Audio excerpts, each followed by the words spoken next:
Stop right there. Before we dive into today's video, one thing I want you to know. What you're watching is actually a professional ESG masterclass that usually costs around 80 euros. But I've decided to move the whole thing into YouTube for free. My goal is simple. I want to help you actually achieve your career goals in ESG and sustainability without the price tag. And if this is the first video you have found in this series, I highly recommend you go to the playlist and start from the beginning to get the full professional value. But if you want to jump straight in, I think you'll get a massive insights from this season alone. Now, today we are talking about the G in ESG. We hear governance all the time, but what governance really is, I'm going to break that down for you and reveal the real reason why businesses actually care about sustainability.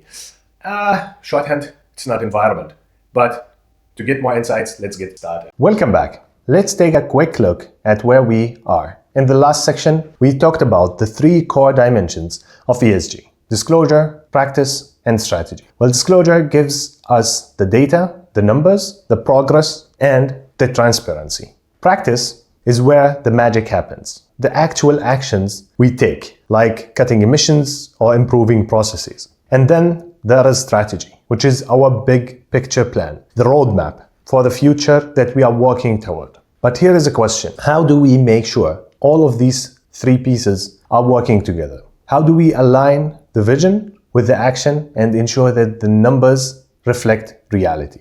Well, the answer is governance. Without a strong governance, even the best strategy and practice won't stand a chance. Well, governance, what is it?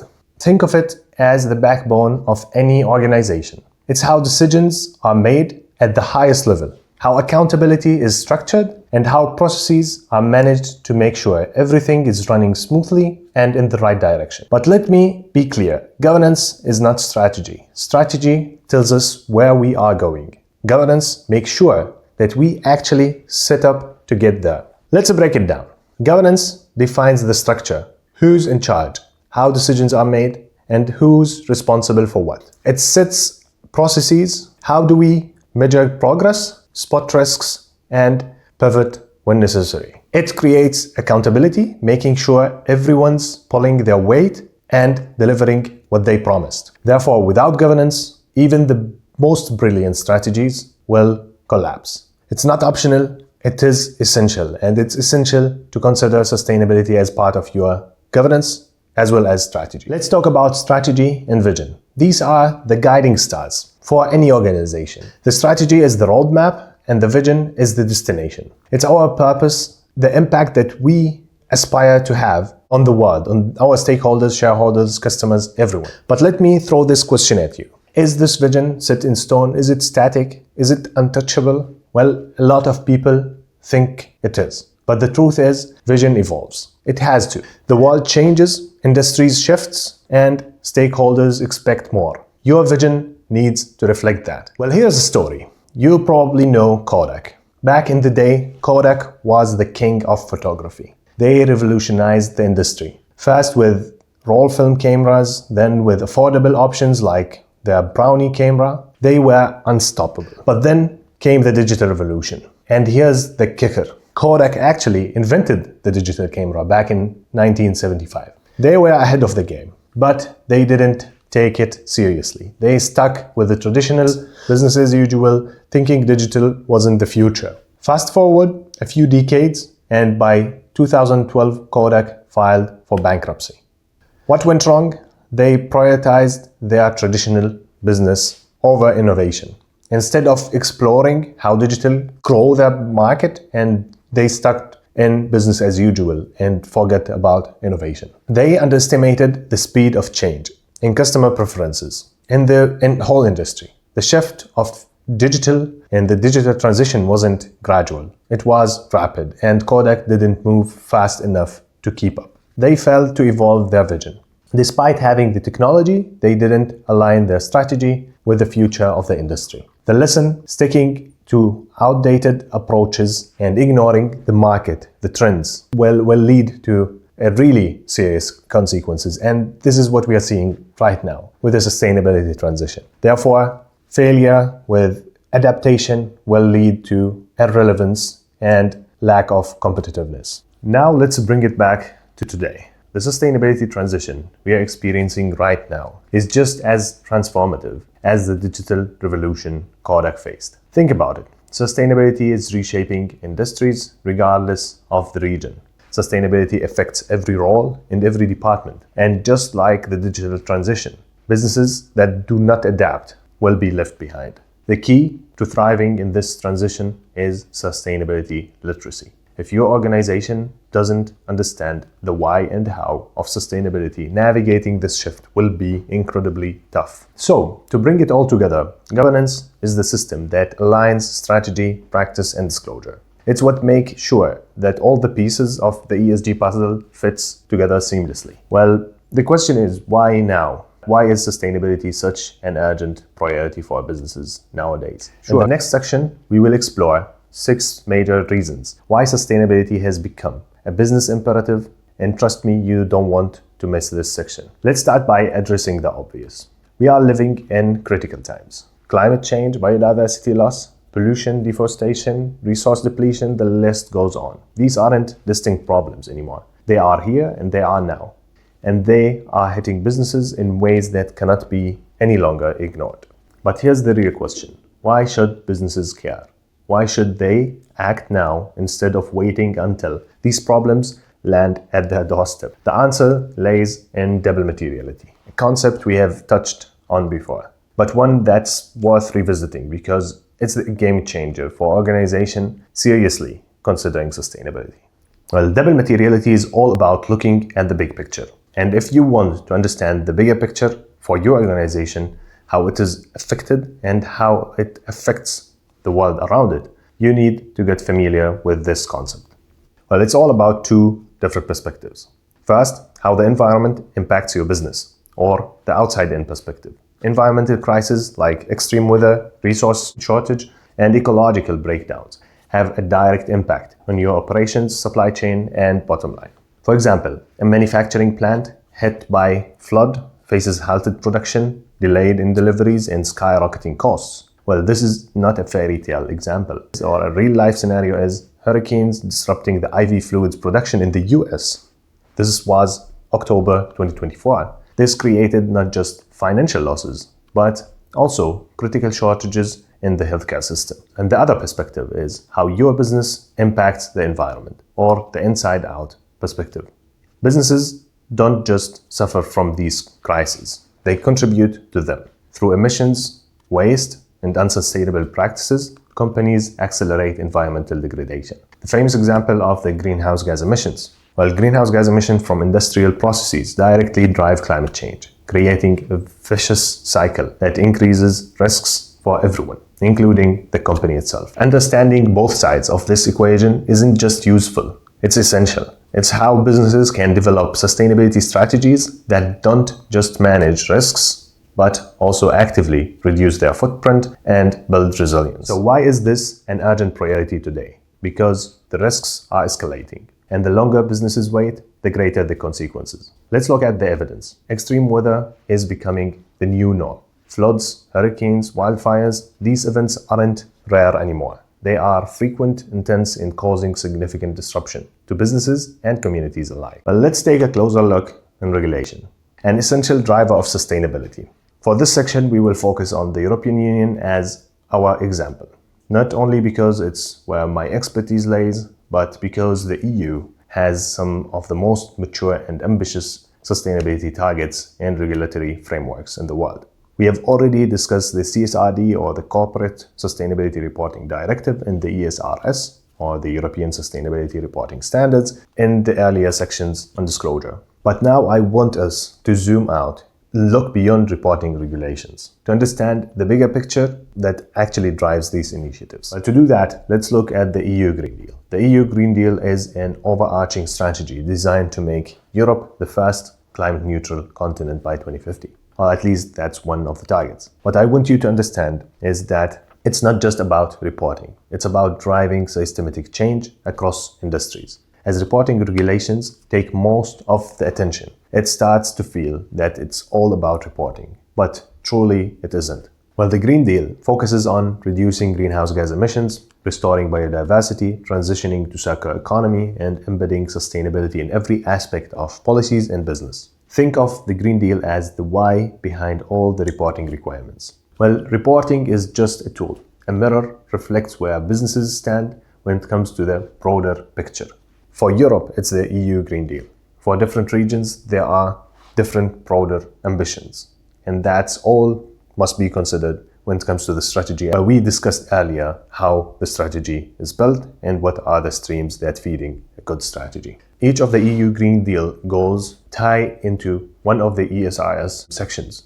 And what we'll do next, we'll take the ESRS for each section, we will go beyond and look into the ambitious, the targets, and what metrics a company report, and even what frameworks are used to help you and your organization to thrive. Let's talk about investors, one of the most influential forces shaping the sustainability landscape. When it comes to capital, there are some trends that are transforming how businesses operate. If we look at the sustainable finance cycle, it's clear that regulations like the CSRD mandated companies to report on sustainability performance, which allow investors and capital holders to understand how these businesses are performing when it comes to sustainability. And then comes above the EU taxonomy. This channels investment towards sustainable activities, and that's by defining what qualifies to be environmentally sustainable. And now if we look into the other side of the spectrum, investors are also obligated to report on the sustainability performance of their portfolios. This ensures that capital is flowing toward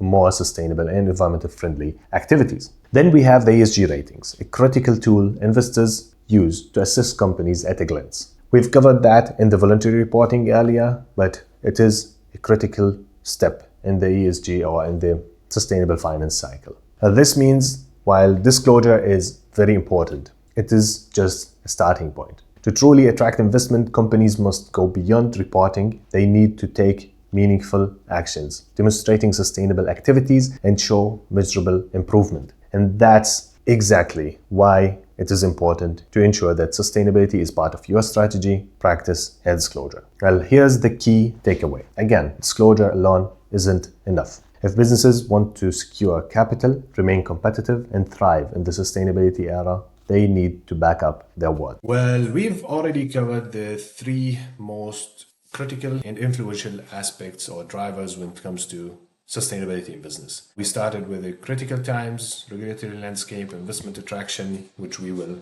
also cover a bit more in this section. I'd like also to go toward the three other drivers that also I'd like to highlight the overlapping between regulatory landscape and investment attraction in this video. We start with a quick recap. When it comes to the critical times, we are referring to different environmental and social global challenges such as climate change, and we've approach it from double materiality approach or double materiality perspective. Just have a holistic understanding of each of these drivers, and what a better place to gain a holistic understanding other than the double materiality approach. We need to understand where our company stands when it comes to different challenges or different global challenges and how we impact these challenges, how these challenges impact our company. We've taken an example of climate change as one critical aspect. This example actually can cover every business in every sector and every industry, because every business require or every activity require energy. Energy means emissions. Emissions contribute to climate change, and that would be the impact materiality. On the other hand, the impact materiality is how we as a business are impacting this challenge or contributing to this challenge. On the other hand, we need to look into how this aspect is actually contributing or impacting our business, and that's the financial materiality. If we look into climate change resulting in hurricanes and in different disasters, and that impact the supply chain, the business itself, it has a physical risk in your business. Why do we need to understand this? To understand where our position and how we can act, how we can be more sustainable when it comes to this. Focus on renewable energy, which reduce the emissions and reduce our contribution to climate challenges, which result in lower the risk. And that's how we manage this risk. Looking further, and what we actually need to understand when it comes to critical times also, that these aren't distant challenges, rather these are here, these are today, and we need to act fast. Regulatory landscape, we've took the EU as an example. We've looked into the different aspects. We focused on environment, and we've looked into the ESRS reporting, and we've took because why I'm getting from a reporting perspective, because what everyone can feel that it's the only thing out there. We are just reporting. We collect data to report. And this is the landscape that most of us are familiar with. But behind this is actually targets, ambitions, and strategies. Therefore, when we report on climate, scope 3 emissions, scope 1 emissions, scope 2 emissions, we are basically tackling the climate change. Therefore, this is how the regulatory landscape actually overlap with different critical aspects, but also it overlap with investment, which we will cover later on. But here, the risk is basically the non-compliance. If you are in compliance, you might lose access to market, you might lose market share, you might lose customers and your license to operate, basically. Therefore, this is a huge important driver when it comes to sustainability in business. And next, we look into the investment. Here, I'm referring to the voluntary reporting, but we need to look into the whole sustainable finance cycle, because the major stakeholders here are the regulators that created this kind of cycle. And we are talking about the company, the reporting company that is mandated by the CSRD to report on sustainability performance. On the other side of the cycle, we have the investors, the market participants, that they also are required to report under the SFDR, the sustainability of their portfolio and their investment. And what the EU taxonomy basically do in between, it is a categorization system that shows the activities of businesses as sustainable or not, which allow investors to understand where to stream their green funds toward. Therefore, you are mandated to report on sustainability, but to attract investment, you need to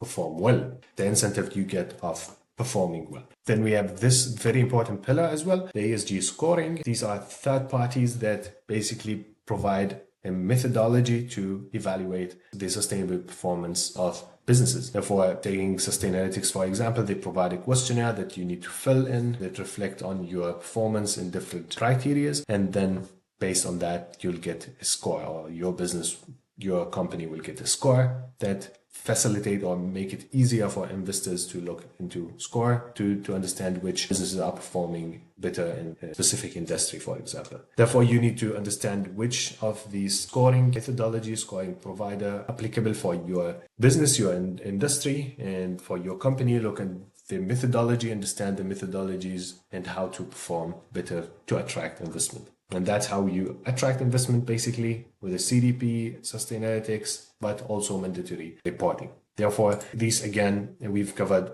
the critical times, the regulatory landscape, and investment attraction. But next we have competitiveness, operation optimization, and risk management. Regardless what your business is, if you're working with governments, business to government, business to business, or business to consumer, your competitiveness depends on sustainability. Nowadays, governments don't want to spend taxpayers' money on products or on activities that aren't sustainable. Similarly, when it comes to other business, in the business to business sphere, if you are required to report, similarly, your customer as a business required to report on sustainability. That includes the supply chain and suppliers' performance. Therefore, you are obligated to provide some sustainability information for your customers.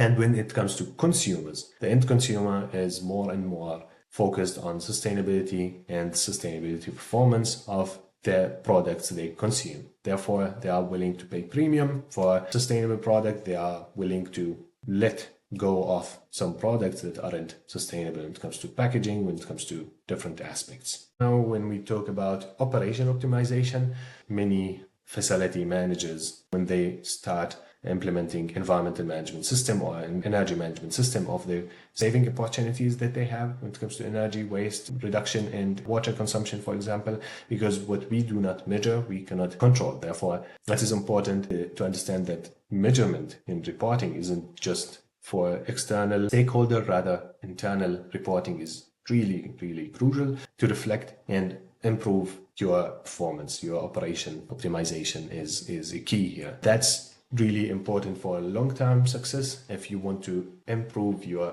external report, you need to ensure that you are doing a good job on reflecting on these values and reducing energy, reduce waste, reduce water consumption, improve the wastewater quality, and so on. And lastly, we look into the risk management, which is a holistic driver that interact or cross-link with every aspect. When it comes to operational optimization, the risk here, if we do not improve, we won't get the targets that we are trying to achieve and we promised our stakeholders. This is a risk. When we talk about competitiveness, losing share in the market, losing market share of your customers because of sustainability performance, this is a risk. Attract capital, green capital is one risk that also need to be considered under the risk management. And when we talk about compliance, there's the risk of non-compliance. When we talk about climate change, the physical risk on our business that we need to also ensure that we are managing well. Therefore, risk management is the last driver that